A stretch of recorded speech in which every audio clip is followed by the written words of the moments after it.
Thanks for being curious enough to hit play on this particular episode. It is a provocative conversation about the Death with Dignity Act and whether or not it should apply to people who are in the early stages of dementia to choose whether or not they're allowed to end their life at a certain point. I think you'll be interested in where this conversation starts and where it ends up, and it gives you a lot to think about, but it's not sad, depressing, or in any way forcing an opinion on anybody. So with that in mind, as I do every week, please share this episode with a loved one, friend, caregiver, some random person you meet at the grocery store. It really helps benefit this podcast, and the more listeners we get, the more we can bring to you every week.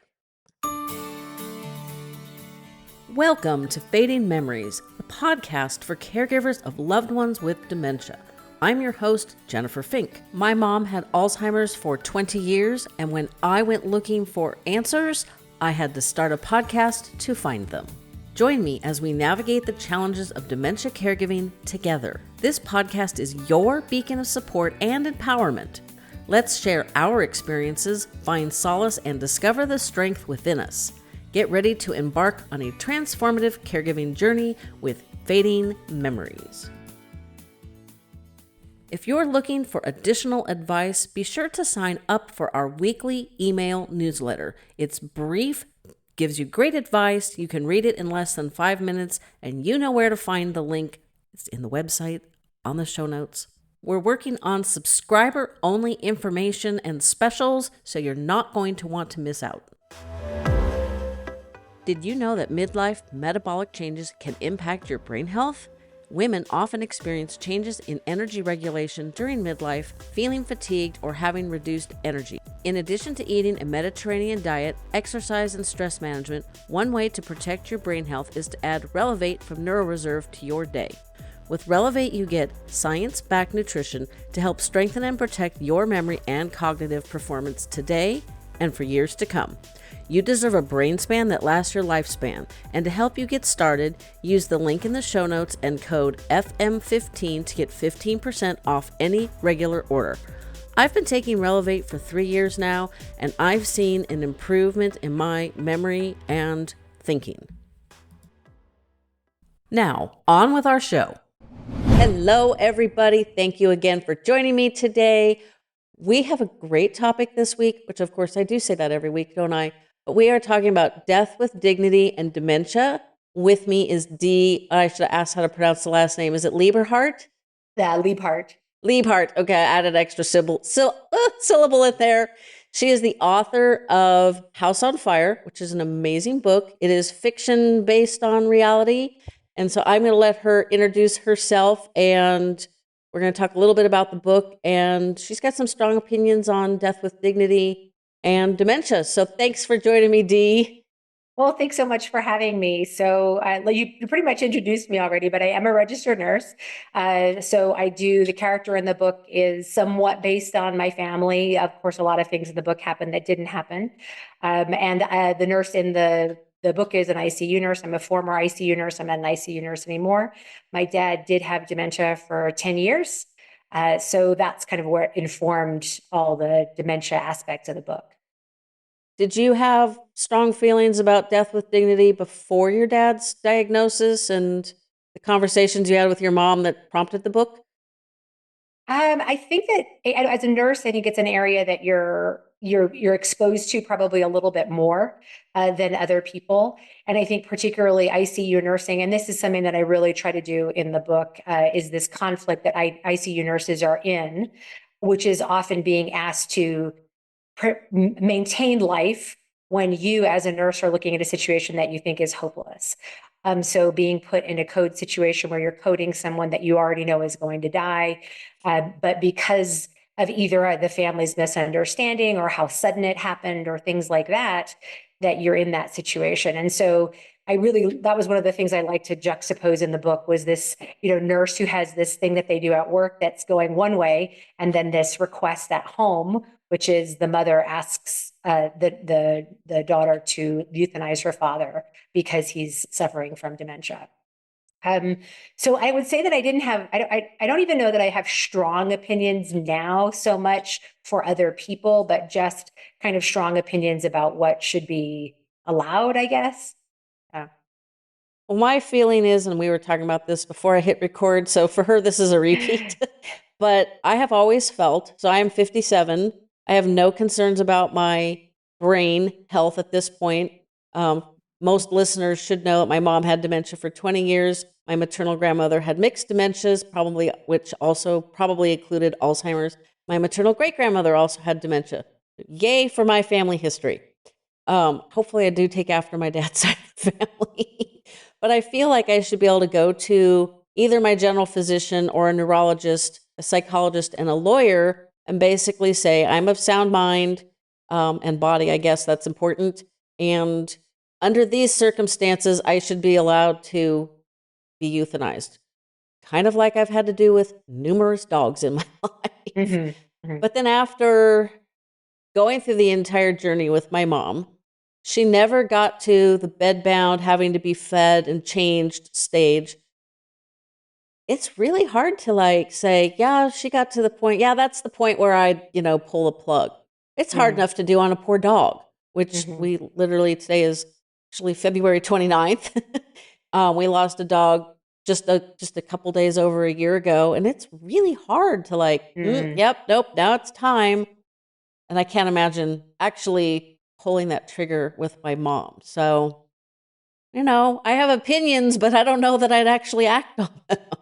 Well, and I think that, certainly in the United States, we're not even close to this conversation, right? Because No. death with dignity, even with terminal illness, is only legal, I think, in 10 states.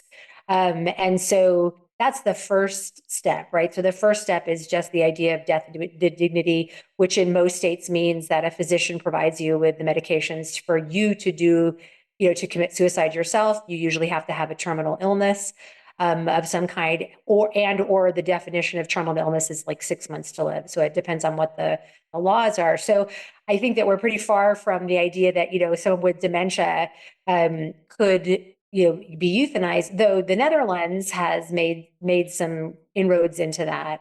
And typically in the Netherlands, it is people who have dementia in the early stages where they're still able to make those decisions for themselves, making that choice. But there's a fairly big case in the Netherlands where completely in line with like what you're talking about. So someone had made an advance directive that said that this is what they wanted. And in 2016, and a physician did do euthanize someone. So euthanize is when a physician does that. That is legal in some respects, in some instances in the Netherlands. And he did that per the patient's request from the past, but now they had advanced dementia where they could no longer agree to it. And it became a pretty big court case in the Netherlands in 2020, I think it was 2020, when they finally decided that he hadn't done anything wrong and that they basically, reinforced the idea that that was allowed. But it's not easy moral territory or ethical territory. It's definitely, a conversation. And I think that the most important thing to me, and I guess why I say I don't have strong opinions or I don't want to have strong opinions, is because I think the conversation is the most important part. I think that we as a society don't have these challenging conversations because we have strong opinions. And so we don't allow someone else the space to have those opinions. And I think those are the conversations we're going to need to have in order to kind of figure out where we're okay, what we're okay with. It's going to be a lot of conversations on that topic. Definitely. I mean, I know people who are like, they struggle with an aging dog. Mhm. It's like, the dog can barely stand up, barely can take care of business. And, it's like, it's time to pull the plug. The dog is Mhm. suffering. And so I can only imagine trying to make that decision for a spouse or a parent or other family member.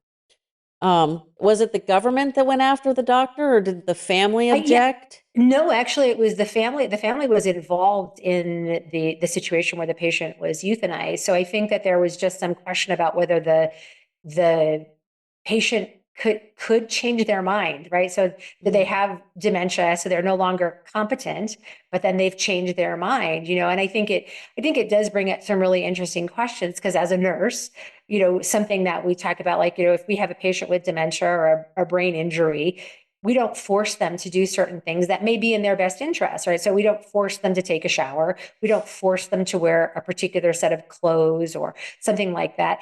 We only force them, and that's not the right word, right? But we only make them do certain things that are required for survival. So taking their medications, and then eating and drinking. They can make a decision about eating or drinking to a certain degree. And then at some point, someone else gets involved where it's like, okay, if this person is not eating or drinking, are we going to, put in an NG tube, which is a tube down your nose to feed you? And then are we going to put in a permanent tube, into your stomach that we're going to feed you through? So those start being those complicated questions. And I think even more so for me as a nurse, that the more important conversations are just all of those conversations about death. And all of those conversations about, like, if you had dementia, what would you want? Where would you want to live? What would you want me to do? And it's something that's in the book that's like very powerful, like important to me, right? Is that whole idea of not putting someone in a nursing home. Because that is, as far as I understand, a promise that, and I'm going to actually cry probably, a promise that my parents made to each other that my mother was unable to keep. And when my dad became dangerous, so some of that is accurate. That's in the book. My dad was still very physically strong. And so he would wander off in the middle of the night. He would do all of those things that are in the book. And my mom ultimately, kind of to keep herself safe and also sane, ended up putting him in assisted living. And I kind of thought that we had made peace with that. I thought that it was okay, because I saw it from the perspective of my mom having lost 5 years of her life already to taking care of my dad, and knowing that my dad wouldn't have wanted that for my mom. And at the same time, knowing that that was a promise that they made to each other. And I thought it was okay until I was taking care of my mom as she died. And one of the last conversations we had was basically how she had never forgiven herself for that. And I was just absolutely, like, almost shocked, because it was still something that pained her so much. So I think that's one of the reasons I think it's so important to have these conversations and be realistic about these conversations, because I don't believe that my dad, again, had he known, he would have said, "Oh, of course, put me in a home. Just leave me there and go bowling." He would have wanted her to live. He wouldn't have wanted her to have sacrificed her whole life where she couldn't go and do anything, because she had to watch him, 24/7. And my mom always said, I don't want to be a burden to you two girls. I'm going to live forever in my home. Thanks. Those are polar opposites. Right, Neither right. of those things are going to be true. Mhm. And we never had the car. So my dad had diabetes. He'd had a transplanted kidney. Still didn't take that great care of it. Um, Knew that he didn't want to go back on dialysis. And his nephrologist, which is a kidney doctor for those not in the know, she also knew he didn't want to go back on dialysis. And had I known what was going on with him, I would never have taken him to the hospital. But I didn't know. We showed up for a visit, and he thought it was 1998, and this was 2016. And I was like, "Oh my God, I've got two Mhm. parents with no brains. Now what?" But we never had a conversation about what would happen if he died first, which, he was 2 years older and he was not healthy. Oh, that was a seriously missed opportunity. And it was while he was home on hospice that I found out from his friend, my dad just assumed my mom would come live with me. Mhm. Yeah, it was like, first off, I had just turned 50. My daughter had just moved out. And I was like, no, I've been mentally preparing for empty nest, and thank you, but I plan on, Having you a know, life, right? Yeah. well, that, and it's like, I did portrait photography. My studio was attached to my house. I had clients in. I went out to the gym or out cycling with a bike club. I'm like, I would have to have a caregiver here with her during the day. She also had a dog that I had a golden retriever that did not like to get more than a foot away from me, and he hated my mom's dog so bad that he would Mm. literally go sleep outside until Mhm. she left. The dog made everything 10 times more challenging. And you couldn't remind my mother that you fed her 3 times today. The dog is double what she should weigh. And like, ugh, there was no logic. And so it was just like, this isn't going to work. because while my dad was in the hospital, my mom went from my house to my sister's house, and then her sister, my aunt, would be in my parents' home taking care of my mom. And when she was at my house, it was obvious that she instinctively knew she was still the mom. She was not Mhm. taking instructions, suggestions, Yeah. gentle nudging. It would have been a battle. I'm like, there is no way this woman can live with me because in a week, one or both of us will be dead. Yeah. But moving her into memory care was awful. She Mhm. did finally adapt after about 6 weeks. I was beginning to think the executive director of the community was insane because he kept telling me she'll be fine, she'll be fine. I was like, no, this is a horrible nightmare. Yeah. And she ended up with friends. It ended up to be a very positive situation. They still don't have enough staff, and there was not enough training. There's definite room for improvement for Mhm. memory care, but yeah, it just, after she fell and broke her leg, which was the last straw for her body. The reason that happened was because she was getting combative and Mhm. wouldn't. It took two of them to get her showered twice a week. Mhm. Now, if they'd had more staff and more training, that scenario probably could have been avoided. And if I had known it was only 3 years between my father's death and my mother's death, I'm like, maybe I would have had her at home. So I Mhm. still play that what if game. I'm like, no, she was happy. Everything was fine.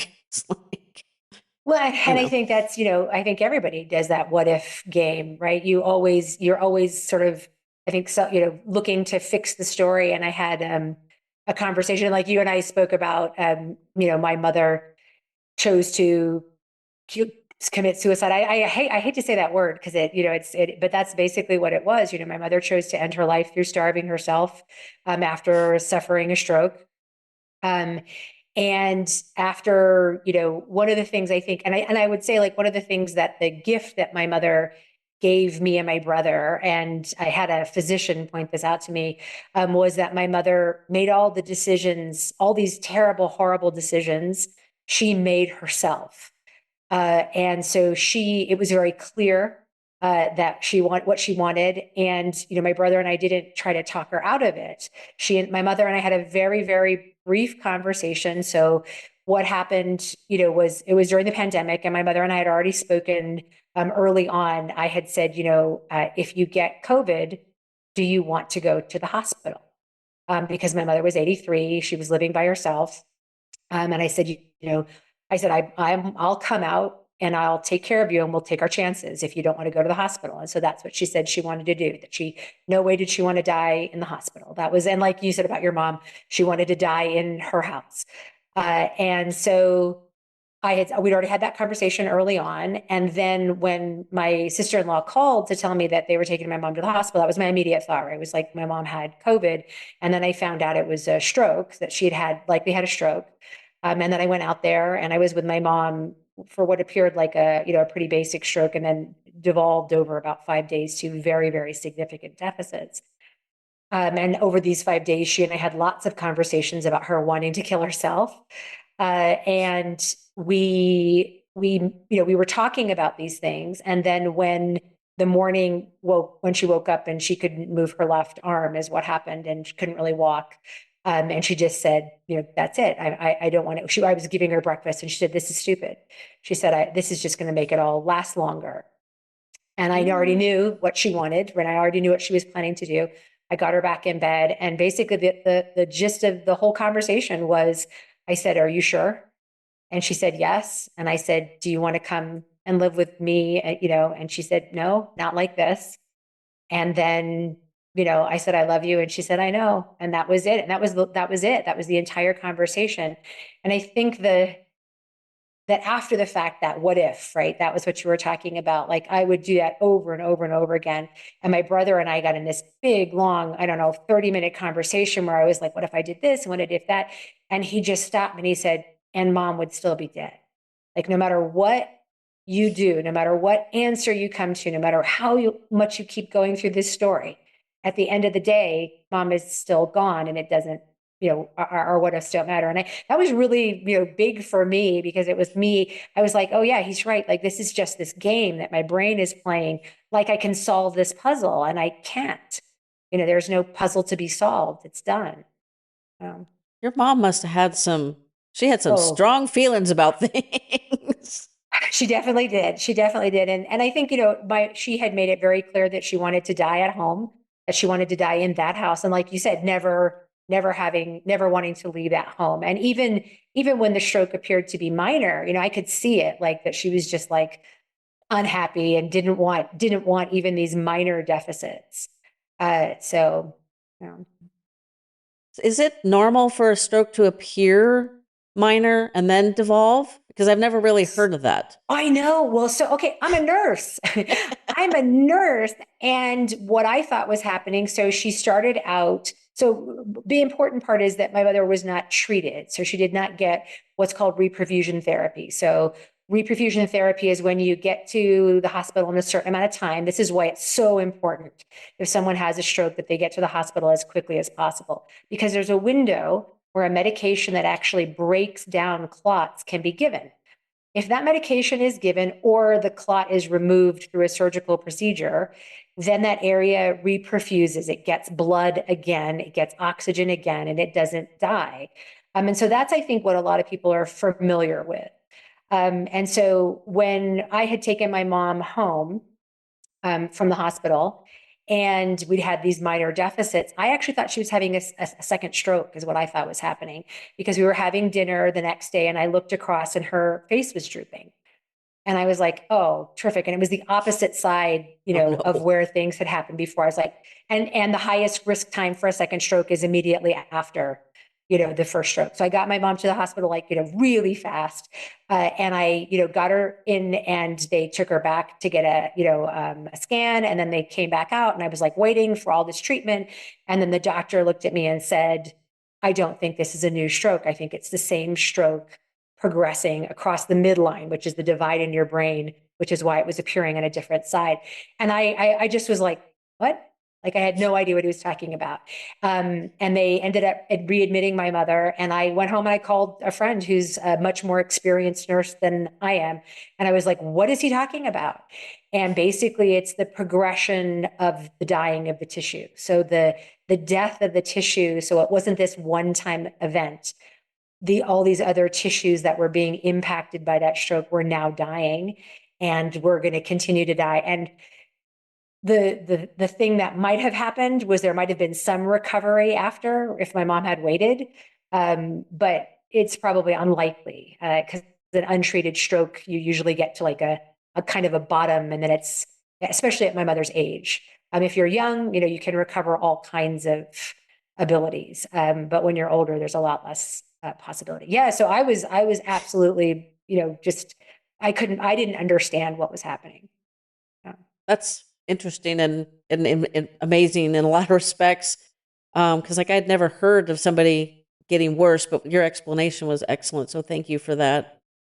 Did you guys so your mom literally asked you to help your dad fulfill what he would have probably done if he'd had the ability? No, so that No? definitely didn't happen. No, she didn't ask me Okay. that with my dad. So she asked me to help her kill herself. But she had not asked me about my dad. My dad was the conversation that we had on a regular basis, which was where my mom would say one of two things, which was one, he didn't deserve this. And that if he had known this was going to happen to him, he would have gone out in the backyard and blown his brains out. And that's the exact line that's in the book. And so we would have that conversation on a regular basis. And I don't, now in retrospect, now looking at it, having gone through what I did with my mom, I don't know that that's true. I don't know.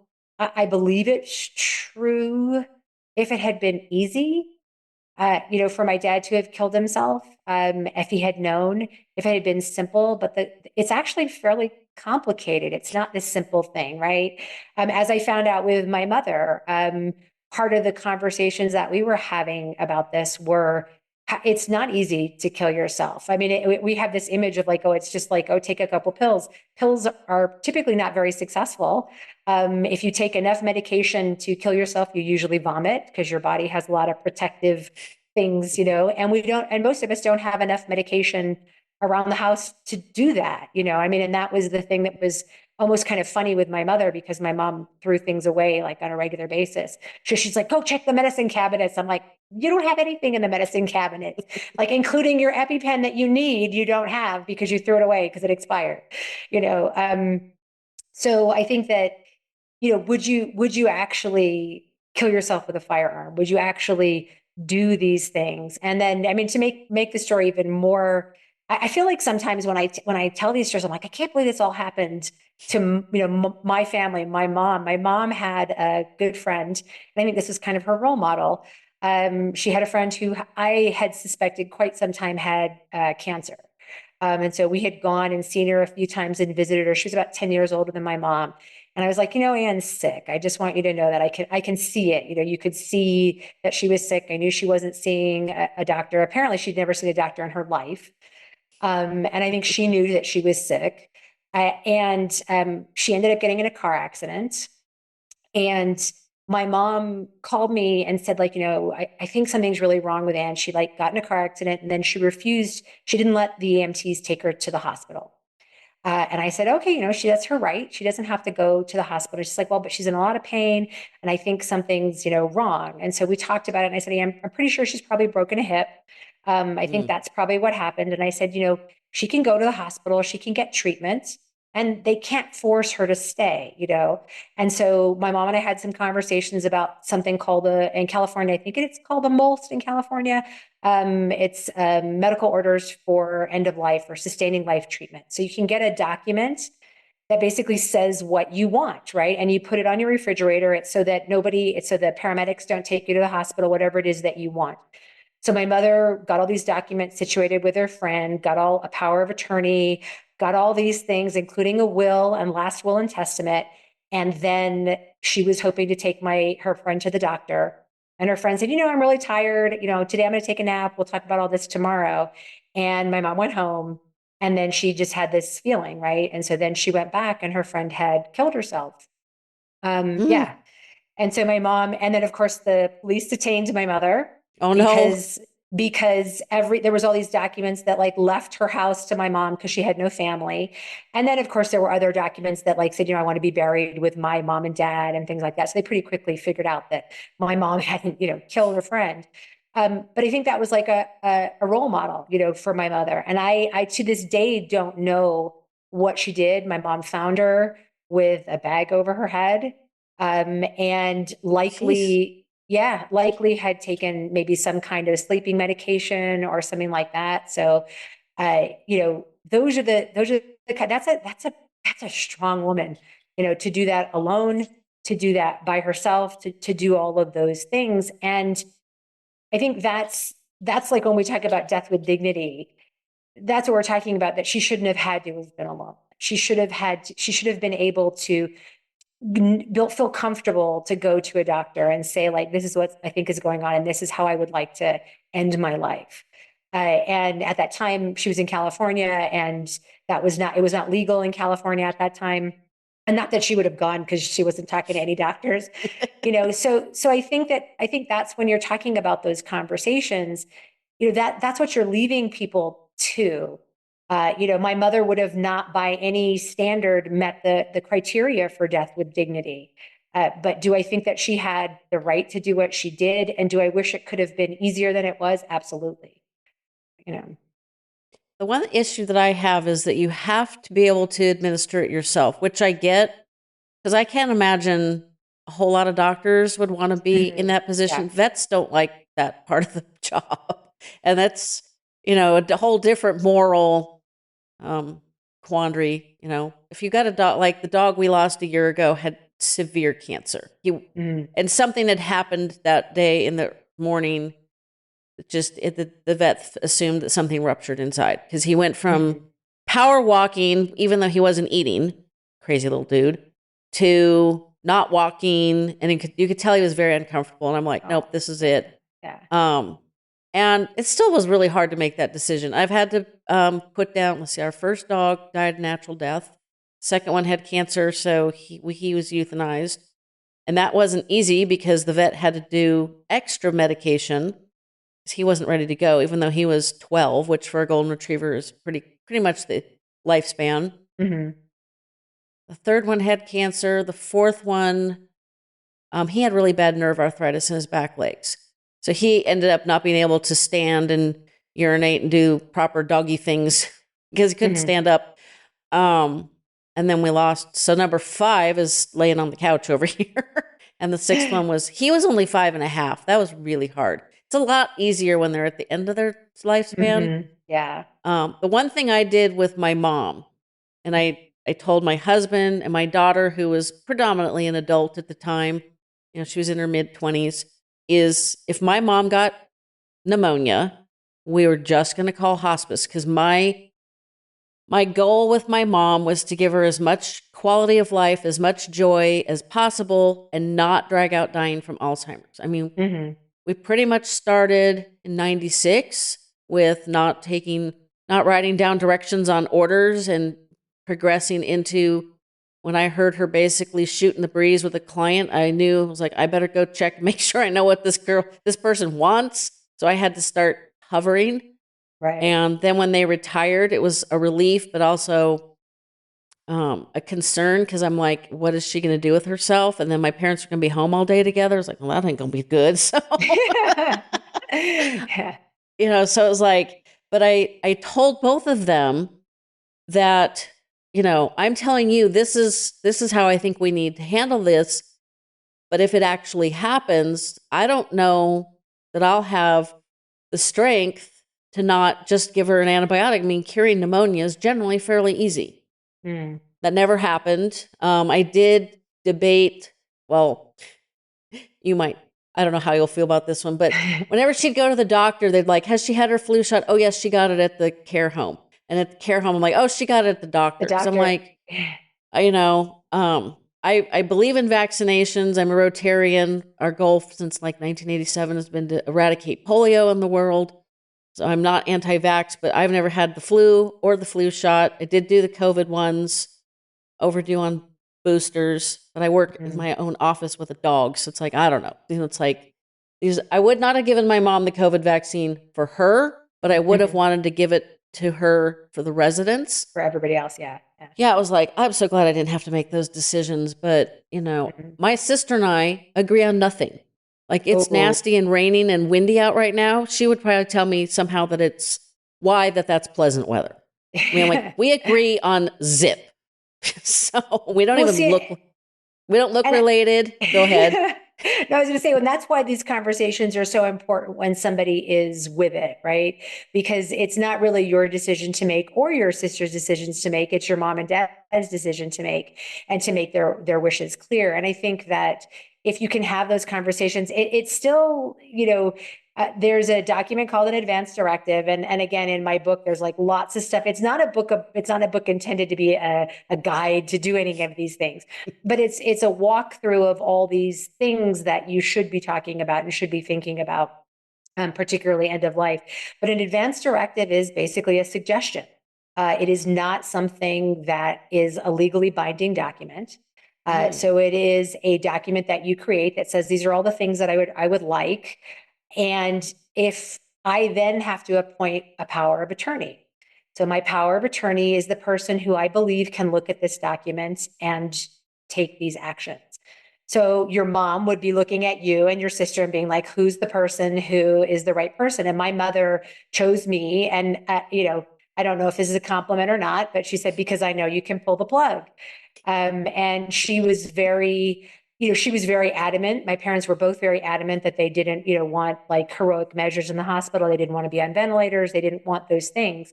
And I don't know what made them so easy to talk about those things, because they both did. And that was not me as a nurse, because it was before I was a nurse, that my parents were just very, very clear about those kinds of things, that they didn't want those things. So I think that's, I think that's the model that you want. You want a family where you feel comfortable and confident going into those things, knowing that that's okay, and that that's what someone wants. I think it's perfectly reasonable. I actually think that if you're talking about quality of life with someone with dementia, putting them into a hospital pretty much under any circumstance is pretty torturous. And so, there's a scene in the book that's not not exactly what happened, but when my dad ended up in the emergency room, and my dad, as I've said before, was still very strong. Because he would forget that he exercised, so he would exercise again. Oh boy. And yeah, so he would, could probably have done 100 push-ups easy, and was a strong guy to begin with. It wasn't until probably, the last 3 or 4 years of his life that he really became more frail. Um, but they were trying to work with my dad. He had pretty significant dementia. He had no awareness, of course, that he had dementia. He was not particularly uncooperative, but like was not going to take direction from anybody. It ended up in 4-point restraints, and so was that the right way to handle it? Absolutely not. And ultimately, he probably, given what was going on, probably should have never been in the hospital to begin with. But his provider wasn't particularly savvy about managing dementia and what was going on, and so that was what happened. And my dad probably ended up in the hospital, gosh, in the 10 years that he had dementia, I would say 3 or 4 times. And every time ended up in restraints, because he couldn't cooperate, and they didn't. And just being on the other side of that, it's a very challenging situation to manage a dementia patient in a hospital unit that is not created for dementia patients. Because the other patients stay in their room, the other patients listen, the other patients, cooperate, and so you have this a nurse who's got 5 to 6 patients that they're taking care of, and then they've got Mr. Smith who's wandering off out the hallway, and it's their job to try to keep that person safe and do all these things, and so often it becomes an unmanageable situation, and it depends on everything that's going on in the hospital at that given moment. So yeah, when my dad actually did die of pneumonia, so that was, he got pneumonia, and the doctor basically said to my mom, "No, is this, do we want to go to the hospital? Is that what we want to do?" And my mom, was like, "No, I think we're good." And at that point, my dad was no longer communicative, no longer really walking. He wasn't bedbound, and he did recognize my mom. I will always say that to his dying day. My dad didn't, I don't know if he knew who my mom was, but he knew my mother was different than everyone else. Because he would look at her and still smile and give her a kiss, which, he would just like, grab her and give her a kiss. And so he knew in some respect who she was. He knew she was the special one. Right. Exactly. Yeah. Yeah. And Yeah, I he talked. forgot me. Yeah. Did he forget you or just the relationship? Oh, he forgot me. Yeah. No, he didn't know who I was. Yeah. Because my mom thought I was her best friend. And Mm. I lost, so starting in 2010, a little bit into, so actually started in 2006. My dad's side of the family has significant cases of diabetes. And I had a client who was a doctor. She said, "You have a family history of diabetes. You're overweight. You're screwed." Best thing she could have ever said. Because my little brain said, "I'll show you." Hmm. She's never seen me since. She does not know that I lost over 100 pounds. So I kind of knew, like, I didn't recognize the person in the mirror. So it was like, there's no way my mother is putting two and two Hmm. together. And so when I confirmed it, and then she started telling everybody, "She's my best friend. I've known her forever." I'm like, yeah, no, you think? It was From kind of, before forever. yeah, pretty much. You've known me the longest. It's like I would drop little hints, but, um, it's, I try to counsel people that that's likely to happen because when it does, it's still kind of painful. Like when I Hmm. confirmed my mom didn't remember who I was. It was my actual birthday, and the care home had a Thanksgiving feast, buffet, and it was really a feast, and it was really great food. And she had zero clue. And I told her, "Oh, they're having a party. It's a special day. It's November 17th." You know, None of that rang Hmm. any bells whatsoever. So I'm like, "Yep, she has zero Yeah. clue that I'm her daughter." And it stung a little bit, but it wasn't overly surprising. But did your parents have to take care of their parents, or did your grandparents So my suffer parents at the are end? so my parents are both immigrants. And so my parents came, my dad was German and my mom was British. And so we were in the United States, and I actually don't know. No, I mean, they definitely didn't take care of them in like physically, they weren't there. My dad's parents, I never met. And I met but don't remember my mom, my granddad on my mom's side, and then my grandmother on my mom's side. I do remember. But they no, they didn't physically take care of them. Financially, they took care of my grandmother. Um, but no, and I mean, and I think, and I even think there's like a European quality to what my mother did, because one of my friends who's similar to me, like, from European heritage, she was like, oh, that's so very like old European, I don't want to be a burden. I don't want to stick around for this kind of thing. Um, so yeah, no, definitely didn't. And I mean, ultimately I didn't really take care of my dad, was in assisted living, so it wasn't like we were taking care of him. And then my mom, it was for a very short time. My mom was walking 5 miles a day before Jeez. she had a stroke. Yeah. Yeah. 5 miles a day is a lot.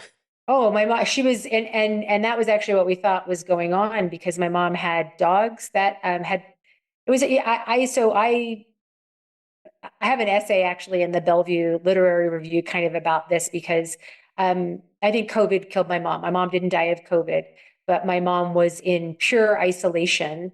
And Mhm. all of the things that were meaningful to her got lost in 2020. So both of her dogs died back to back. Mm. And that was one right prior to the lockdown and then one during the lockdown.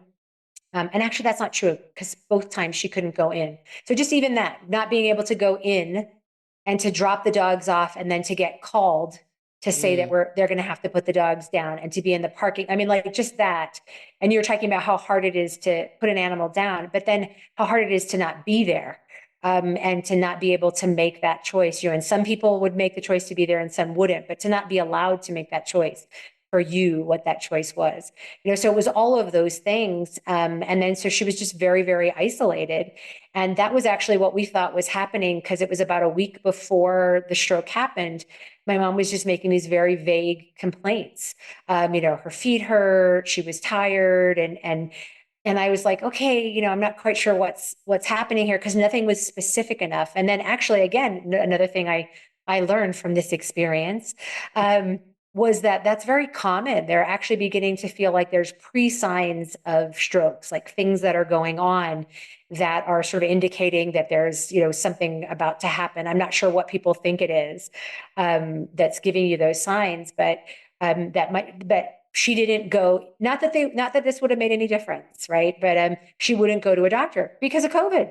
So she wasn't going to COVID. And that was actually finally one of the things that I said was, it's like, you've just got to go. You're going to have to go to urgent care. Something's wrong and you're going to have to go.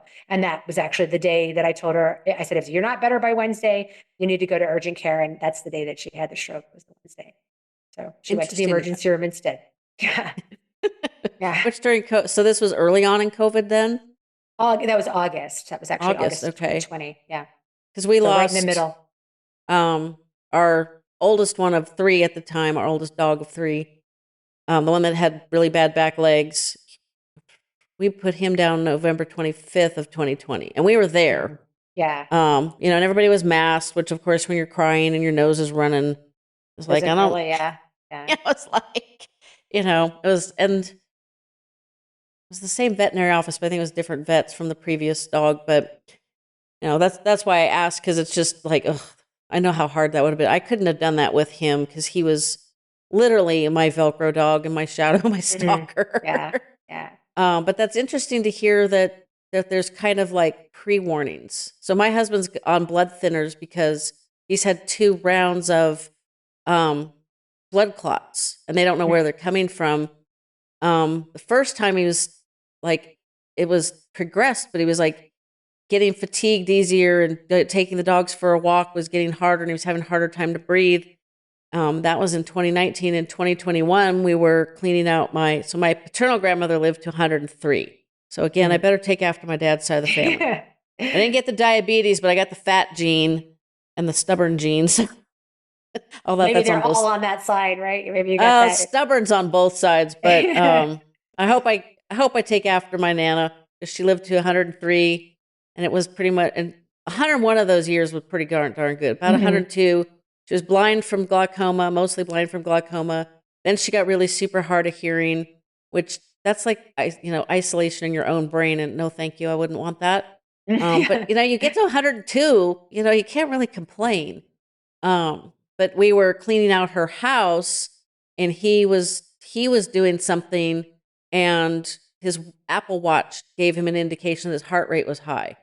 And I think he was having a little bit of hard time breathing, but you're vacuuming and you're doing things. And so Right. you don't really pay attention. And then he sat down and he looked at his watch and he's like, this is not good. The heart rate didn't come down. Mm-hmm. And Did he so, have atrial fibrillation? no, it was just Oh, okay. weird blood Yeah. clots and Okay. just high heart rate, which not really sure why blood clots cause that. You could probably explain it, but that's a whole other show. um, and he came home and I had a podcast recording. He said he didn't feel good. His heart rate was high. He was going to rest. I did the recording. It came downstairs. It was still high. And I'm like, dude, it is the Thursday before Memorial Day weekend. Oh, you've got to You're go. Yeah. going. Like, Yeah. we're not waiting until all the nutcases crash their boats or have DUIs or like heart attacks from God knows what they've been doing. You're going now. Absolutely right. Yeah. Yeah. So it's interesting. It's like that puzzle, that clue is going to bug me because of what his experiences were. Well, But there definitely, and I had looked up some research. This is the what if, right? So the nurse what if is like you're digging into all these research papers of like how you could have done something differently, and so I was really surprised too because it was an interesting thing to be like, oh, there's all kinds of warning signs. It's just that they're so vague as to not be helpful, especially when you're dealing with someone from a distance who's calling you on a phone who can't go see anybody. And then I think also just the idea that like in medical care in general, I think that I have a real pet peeve about like medical care on TV, as opposed to real medical care, because I think it definitely gives this impression of like people who can like, figure out these puzzles so quickly and it's just so easy. And a lot of times it's like, yeah, we have no idea. Like we don't know, we really don't know. You're getting all this information and you're like, well, maybe it's this and maybe it's that. And, and I think that happens a lot more frequently than we'd like to admit. And so I think that there's lots of things, that like, oh, my legs tingle. I was like, that could have been a million different things. And so, there was just there was not enough information. And actually the thing that I thought was going on, my mom had a very slow acting form of leukemia. And that was actually what I thought it was, because all the things that she was saying was like, oh, okay, lethargy, she's got all this, these sensations and things. I was like, I bet that's what it is. I bet we're going to get her into the hospital and that's what it's going to be. And then of course that's not what it was. Yeah. It's never what you think it is. So yeah. well, that's interesting coming from somebody in the profession because I was just watching a doctor procedural on TV and I'm like, there's no way that like there's two different scenarios and I'm like, they wouldn't even attempt either one of those. What was I was it? having total one baby needed a heart transplant and one needed the valves, I think is the right word. Mm-hmm. And they only have one heart.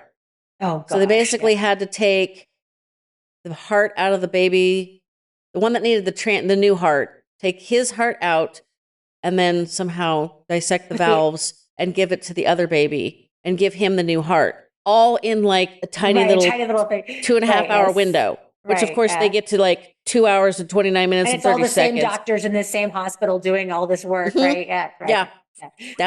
Down the hall. And the other one was a guy had a tumor that was on the brain in the brain, and it infiltrated the brain stem.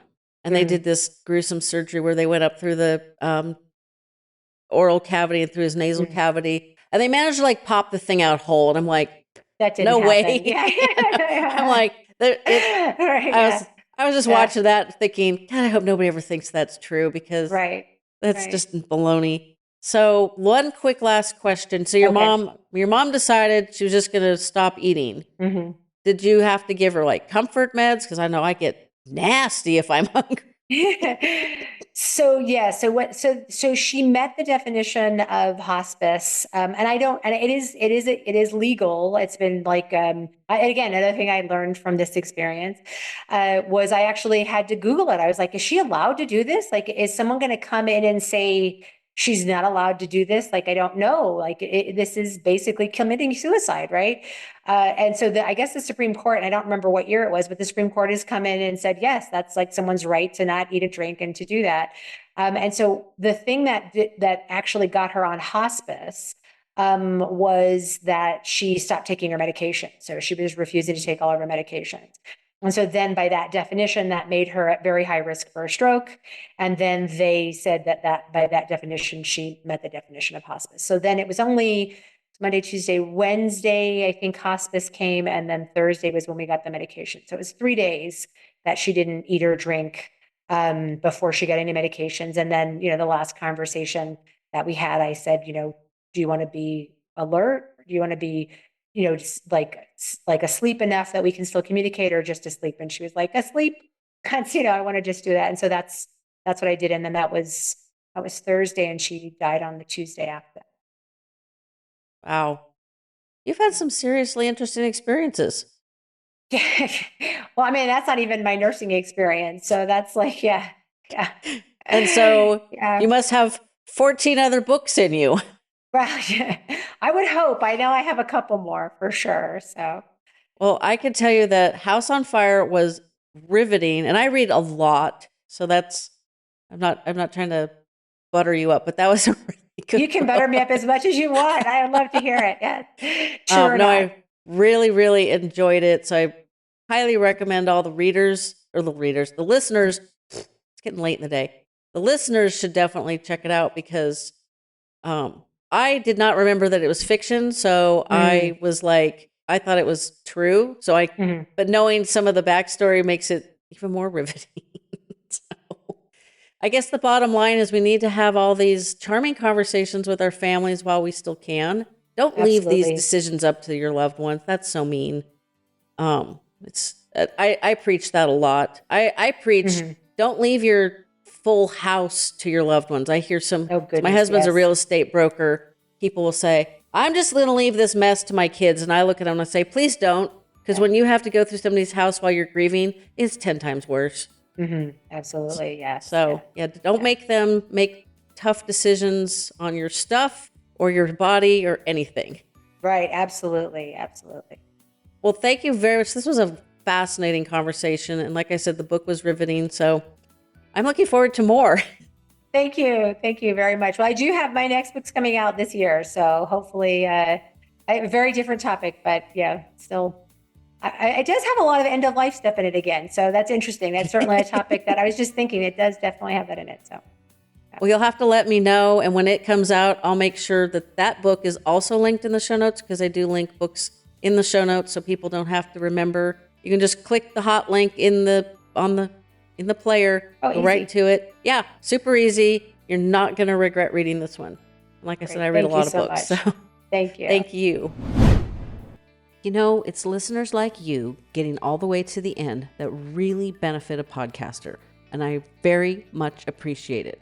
So I'm going to give you a super corny caregiver joke. Why did the family caregiver always bring a notepad? To keep track of all the daily doses of love. And because I care so much about you, here is a sneak peek of next week's episode. Usually you can connect with other caregivers, either through a show like yours, you find out who's in your area, at least then you have a sounding board, or on social media, a lot of the platforms that are on Facebook or, other ones like that, they're very good to at least throw a question out there to get something back. And I've found that a lot of places have like a senior community center. Some of them have support groups, and some of them aren't necessarily in person, but they might be online, which makes it a lot easier. And it's just being able to share our feelings and to ask someone to validate them and say, yeah, that's normal. A lot of times we know the answer, but we just don't. We hear it in our head, but we don't feel it in our heart. Thanks for listening today, and we'll be back in your ears again next Tuesday. Please support our sponsors, for they help us bring this show to you for free.